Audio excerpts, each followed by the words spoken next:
The 32-hour Emirates First Class experience continues with an extended visit to the First Class Lounge in Dubai. Subscribe to the channel right now and you'll stay up to date with what's going on here. Like in my report about all Emirates Business Class Lounges in Dubai, we'll stay here for 14 hours and take a close look at what you get or at what you don't get here at the First Class Lounge, in the evening, at night and in the morning. One thing I can tell you already now, you'll probably find the best wines of all lounges worldwide here. But what's the lounge like? How's the food? Can you refresh yourself and relax in style?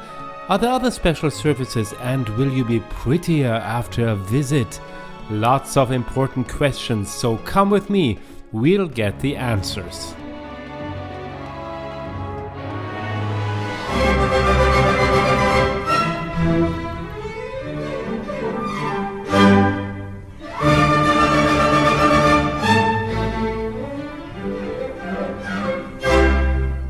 Well, I don't know about you, but I've been fascinated about departure boards since early childhood, no matter if I go somewhere or not, because it's just so amazing to see the whole world here on one board.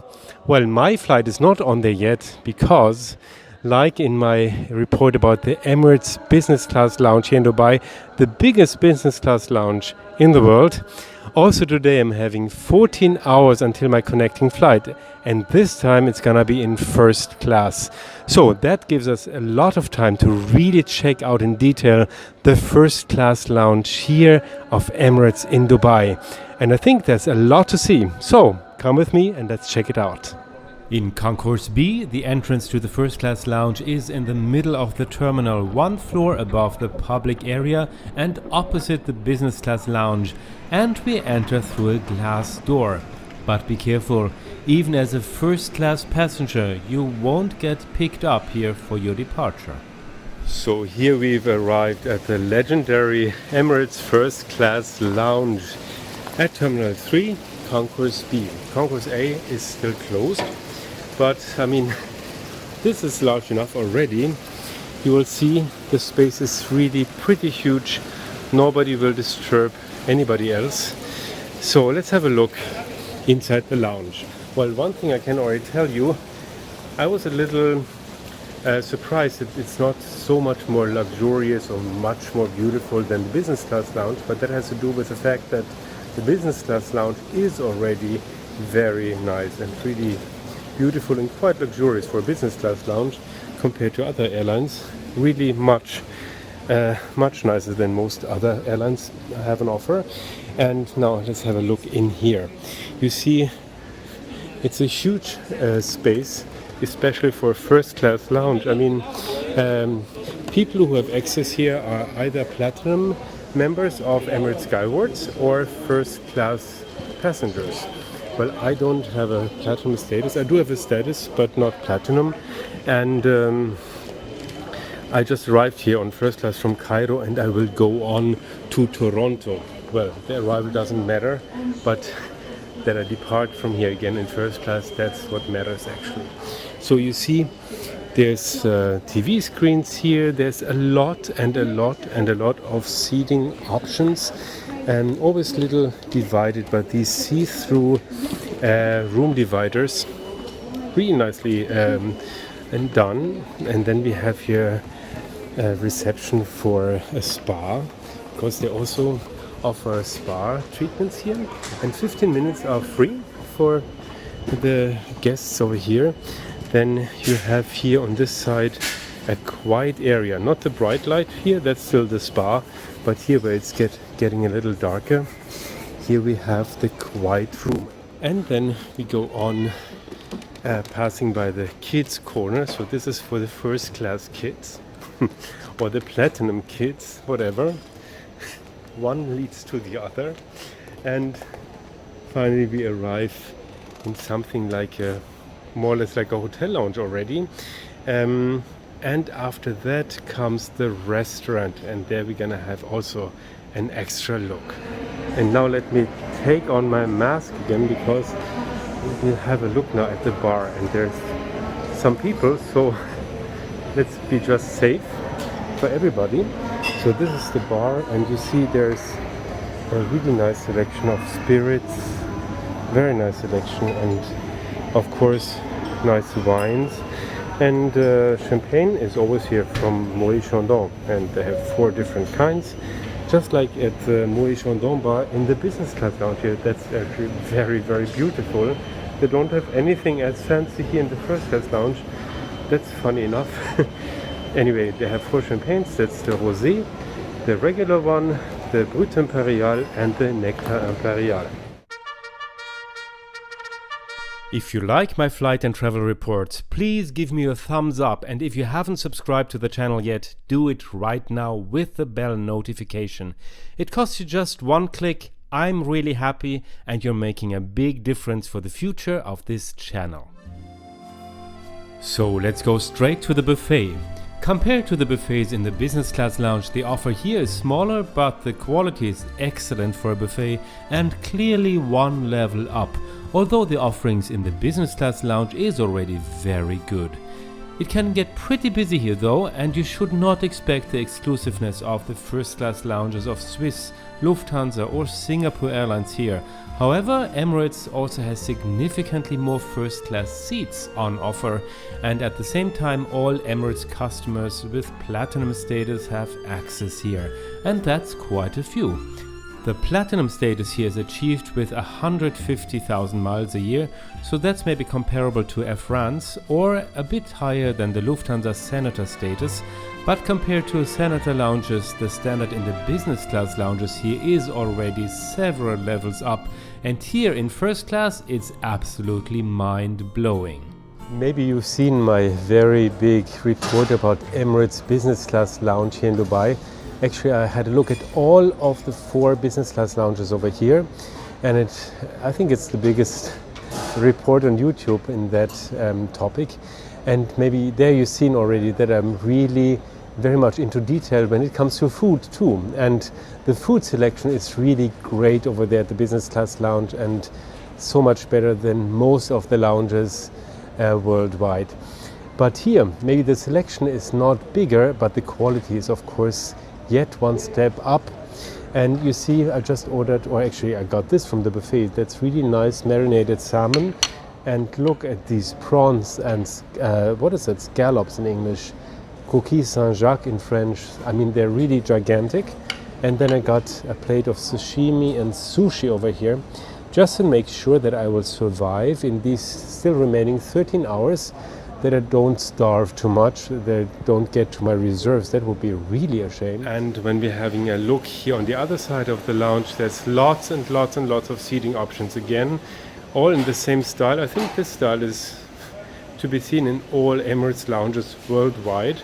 And when we look over here, we have a look down to the duty-free area. That's the public duty-free area. You see lots and lots and lots of shops. I mean, Dubai, the name says everything. Then the bathrooms are quite okay. I mean, the toilets, they are just regular, nothing so special, to be honest.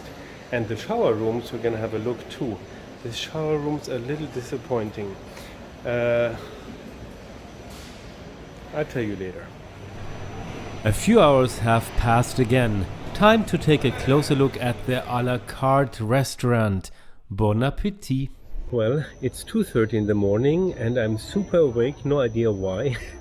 But I thought this would be the right moment now to have dinner. So I went to the buffet and got again 2 of these suspects and some more of the marinated salmon, and the waiter recommended that I should try some of the short ribs.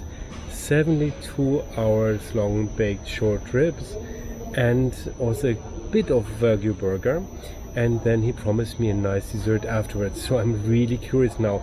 And look, the short ribs have arrived, and also the Wagyu. Don't they look just phenomenal? So beautiful. And here's the burger. I better skip the fries. I think I won't skip the fries, but that's another story. And with it I'm having a really, really nice wine, a Richebourg Grand Cru from 2008.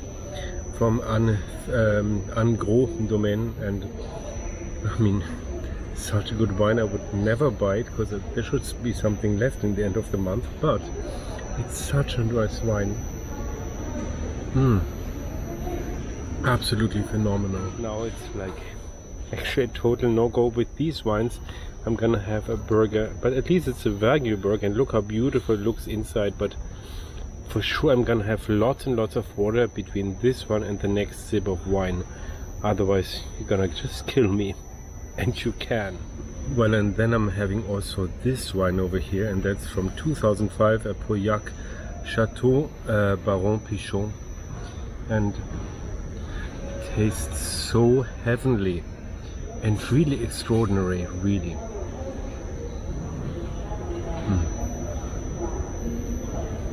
Just wonderful.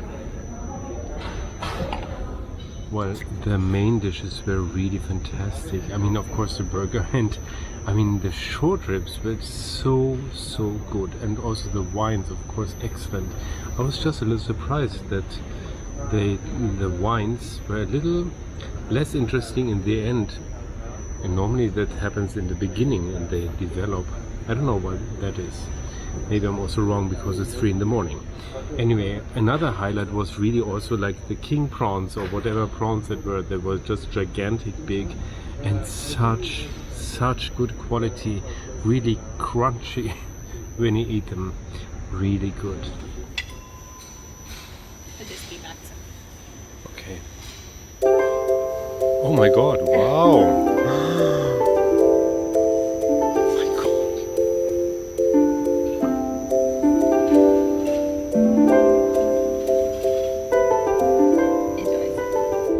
Well, when you think this cannot be topped, there's something that can top it all. Look at this. It's amazing. What a presentation. The funny thing is, I don't even know what it is, and I mean, I couldn't care less. I mean, look at this. Give me a break. How awesome is that?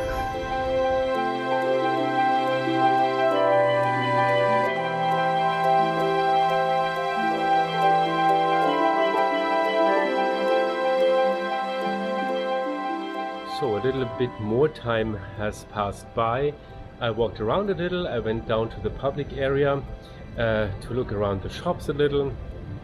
Also because actually all of my microphone just gave up. They just died. I don't know. I'm cursed for this trip here.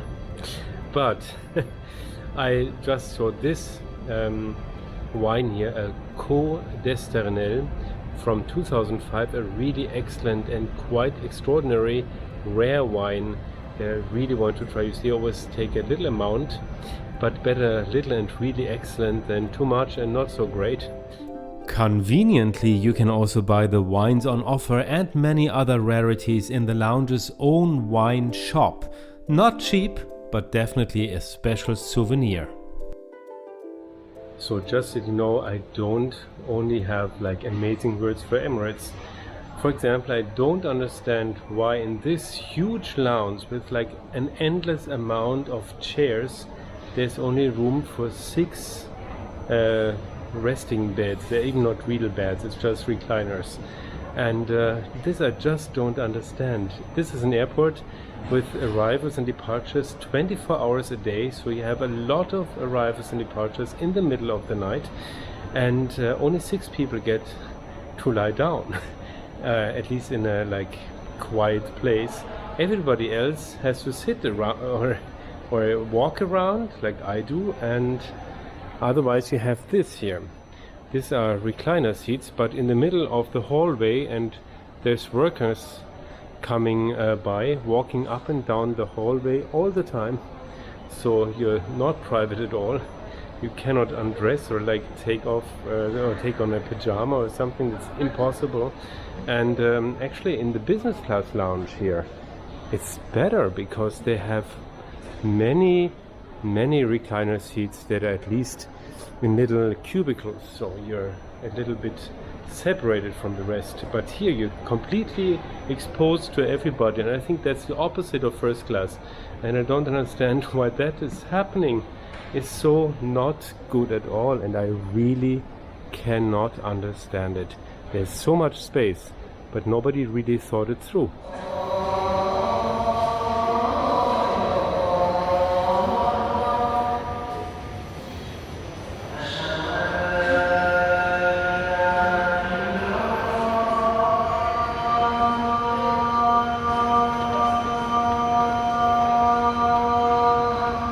Oh yes, and another thing is this.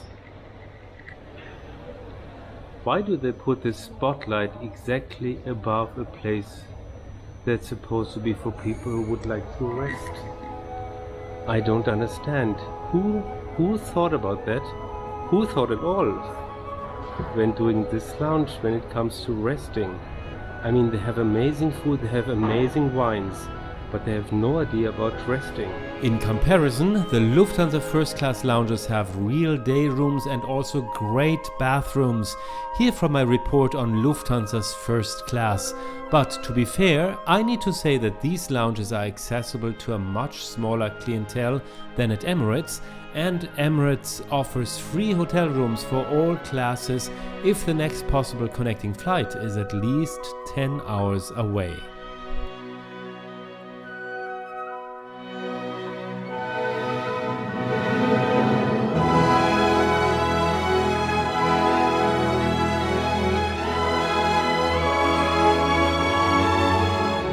Well, after I couldn't sleep at all here at the First Class Lounge, I got now a 15 minutes long massage for neck and my back, and that was really very good.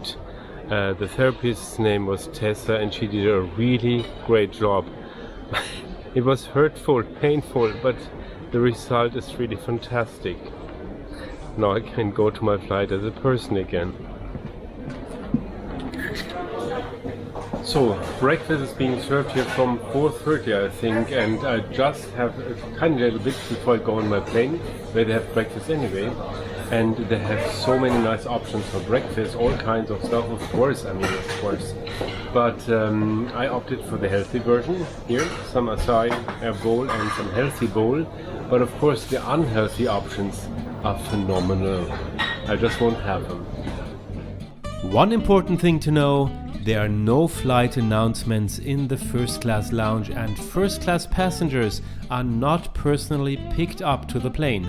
So you should be careful, and you better don't forget the departure while indulging in the wine collection. What is my conclusion about this lounge experience after a 14-hour long stay? The Emirates First Class Lounges in Dubai are the largest of their kind in the world. Anyone expecting intimacy and individuality here will be bitterly disappointed. The staff is very polite, but you should not expect personalized first-class service here. Wine lovers, on the other hand, fly straight to Cloud 9 with an almost unbelievable wine selection. However, resting and even taking a nap is very difficult here unless you can get hold of one of the 6 loungers. But even these are only separated from one another by curtains. The First Class Lounge is a bit like the already excellent Business Class Lounge, but with extremely high quality catering. As a frequent flyer lounge, however, it is accessible to all platinum customers, and in this respect, the lounge is absolutely spectacular. So let's go on board the first class long-haul flight to Toronto. You really should not miss that, so subscribe to the channel right now with the little bell notification. There's a lot to discover on a 14-hour flight in first class. Of course, we go to the shower spa, the only onboard shower of all airlines worldwide. We'll test the bed above the clouds. We'll try caviar from the United Arab Emirates. There's Dom Perignon champagne and even more exclusive drinks that nobody else talks about. And there's in general lots to eat, to drink, to see and to experience. See you again in a moment here at Travel, Sing, Fly.